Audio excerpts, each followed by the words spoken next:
Jenny? Oh, Jenny! It's an answer? তোমালোকৰ স্কুলৰ যে গাবেৰী মেম তোমাৰ ৰিজাল্টৰ খবৰ ল'বলৈ আহি আছে। হয় নেকি? ভালে হ'ব দিয়া।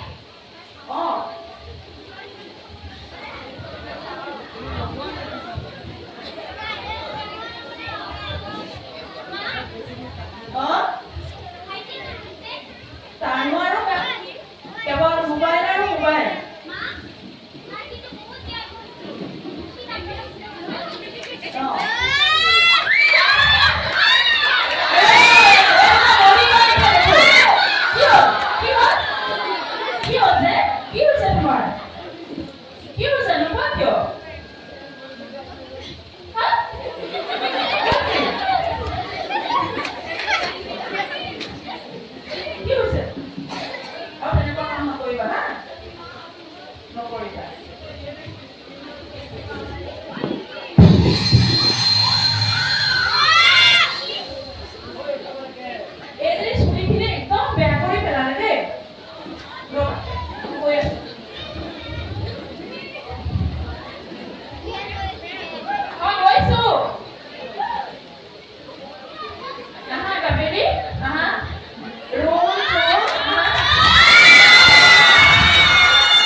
খবৰটো শুনি বৰ ভাল লাগিলে। আমাৰ আকৌ যোনে আহিবই মন কৰা নাছিলে, মইহে কামটো কৰি লৈ আহিছো, সেইকাৰণে আমাৰ দেৰিয়ে হ'ল। আচলতে সি তোমাতকৈ কম নম্বৰ পালে যে সেইবাবে লাজ পাইছে, সেইকাৰণে আহিব মন কৰা নাছিল। নিজেওতো নাহো বুলি কৈছিলা, কোৱা নাছিলা দেউতাক মোবাইল চাই ঘৰত থাকিম বুলি?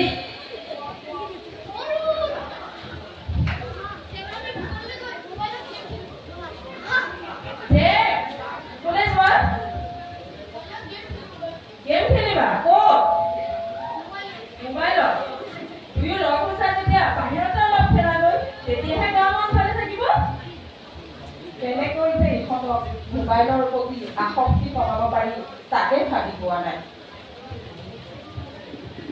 আচলতে আমি মনেৰেহে চিন্তা কৰিছো, হাতেৰে একো কৰি দেখুৱাব পৰা নাই।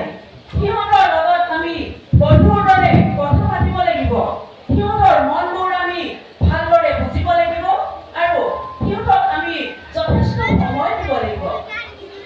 তাতোকৈ ডাঙৰ কথাটো হ'ল উপদেশতকৈ আৰ্হি ভাল নীতি প্ৰয়োগ কৰি আমি নিজে যিমান পাৰো মোবাইলৰ পৰা আঁতৰি থাকিব লাগিব। ঠিকেই কৈছা ৰবা। আচলতে সৰুৰে পৰা সিহঁতক থৈ স্কুললৈ যাওঁতে সিহঁতে মন মাৰি থকা দেখিলে বৰ বেয়া লাগিছিল। সিহঁতৰ হাতত মোবাইলটো তুলি দিছিলো অকণমান হাঁহি বিৰিঙাবলৈ। লাহে লাহে সেইটোৱে বৰ অভ্যাসত পৰিণত হ'ল। মোবাইল চালেতো ভাল ৰিজাল্টেই কৰিছো, তেনেহ'লে মোবাইল চাব পাৰিম ন? ঠিকেইতো কৈছা তুমি, আমিতো ৰিজাল্ট ভালেই কৰিছো। ৰিজাল্টটো ভালেই হৈছে আমাৰ। কিমাননো ভাল হৈছে? এতিয়া যদি সেইবোৰ পাঠৰ পৰা প্ৰশ্ন সোধা যায় পাৰিবা জানো? যে তোমালোকে এইবাৰ পৰীক্ষাত তেনেধৰণৰ প্ৰশ্ন আহিছিল দেখা নাছিলা জানো? সকলোবোৰ প্ৰশ্ন মেইনবুকৰ ভিতৰৰ পৰাই আহিছিল। হয় এইবাৰ কি যে ভালকৈ কষ্ট কাটিছে ন এইবাৰ? সেইকাৰণেতো অলপ কম নম্বৰ আহিছে।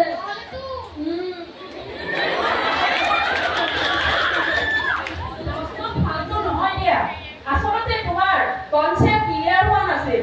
যদিহে সকলো বিষয়ৰ কনচেপ্ট ক্লিয়াৰ থাকিলে হয় তেতিয়াহ'লে যিকোনো ধৰণৰ প্ৰশ্নৰ উত্তৰ কৰিব পাৰিলাহেঁতেন, নহয় জানো?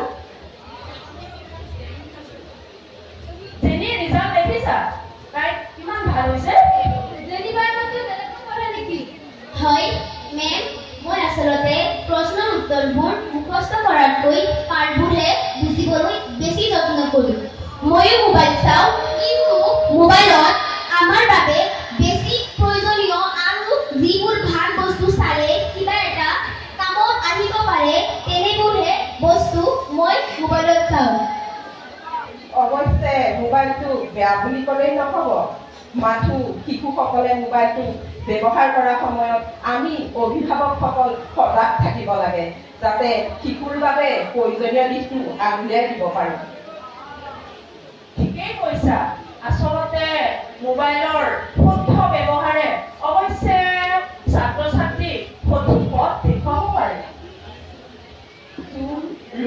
যে তোমালোকে মোবাইলৰ পৰা যদি প্ৰশ্ন উত্তৰবোৰ নিলিখি মেইনবোৰ্ড ভালদৰে পঢ়িলা হয় তেতিয়াহ'লে সকলো ধৰণৰ প্ৰশ্ন উত্তৰ সলসলীয়াকৈ কৰিব পাৰিলা হয়।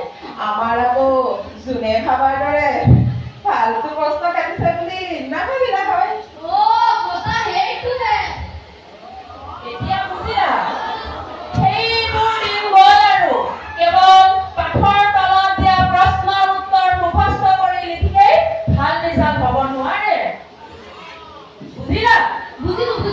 এতিয়াৰে পৰা আমি আমাৰ পাঠবোৰ ভালদৰে বুজি ল'ম। ময়ো পাঠবোৰ বুজি লৈ নিজে প্ৰশ্ন উত্তৰবোৰ লিখিবলৈ যত্ন কৰিম।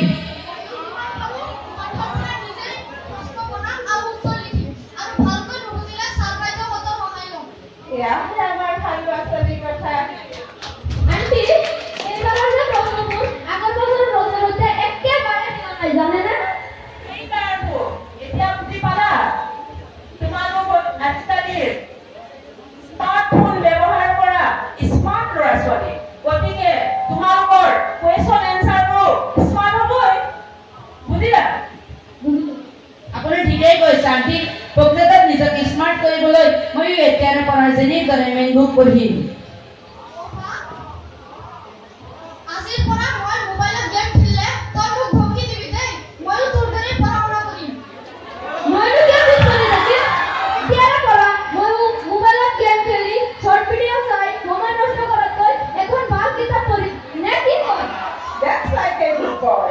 সেইটো কথাইতো তোমালোকক তেতিয়াৰ পৰা বুজাই আছিলো যে তোমালোকে মোবাইল কমাই ব্যৱহাৰ কৰিবা, কিতাপক তোমালোকে বন্ধ কৰিবা আৰু এখন সুন্দৰ সুস্থ সমাজ গঢ়ি তোলা।